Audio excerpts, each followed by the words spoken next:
По осми пат во последните неколку месеци Тетовската гимназија Кирил Пејчиновиќ добила порака за лажна бомба. Постојаните дојави доведува до тоа учениците да протестираат пред полициската станица во Тетово. Велат дека ситуацијата станала неподнослива, бидејќи ја губат наставата и се изморени од честите евакуации.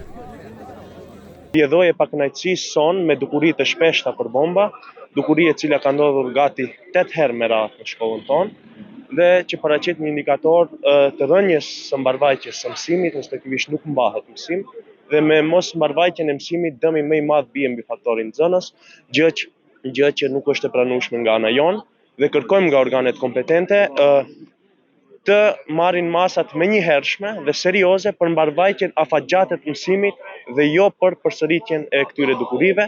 Do të kena ardhur të bëni protestë kundër policisë për këtë punën e alarmeve të bombës, ne përdit janë të nalohet të hitë të dalna për shkollë së në bëjmë mësim. Për alarmet e bombëve zhjiban këta të gjimnazit e Tavës. Me vërtena kanë lodhë dhe pak si e tea për to hera 7 e 8, e di gjdo gjo eskalohet, do me thonë, ina kitë lodhët për kësoj situatës që ото këta të gjimnazit e Tavës. Во меѓувреме директорот на гимназијата го смета за неприфатливо тоа што полицијата никогаш не преземала одговорност. Според него, дури по извршените проверки, надлежните институции само усно им кажуваа дека одговорноста е на училиштето доколку наставниот процес продолжи. Тој бара да се преземат конкретни мерки за наставата да не се прекинува.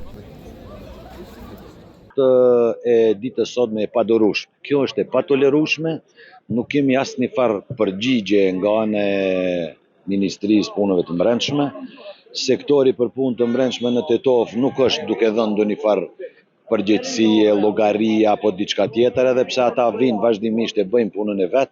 Megjithatë, njerëzit të cilët duhet të vinë kompetent për mbikëqyrjen e objektit të antiterrorit nuk ka, vazhdimisht presin dhe ne na e lën përgjegjësinë masi i kryejnë aspektet protokollare të veta, gjë që nuk korrespondojnë me aspektin profesional, edhe pastaj të vetmen përgjigje që na e japin neve, të paktën mua si drejtor, e keni ju përgjegjësinë të vendosni, a do i leni nxënësit brenda, a nuk i leni nxënësit hyjnë brenda.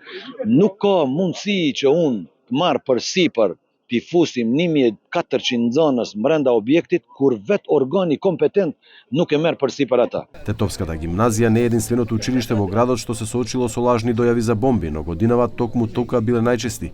Од раководството, протест и бојкот на наставата беа најавени уште пред неколку недели со образложение дека постојаните лажни дојави за бомби и недостигот на одговорност од страна на Министерството за внатрешни работи довеле до тоа наставниот процес да се прекинува речиси секоја недела.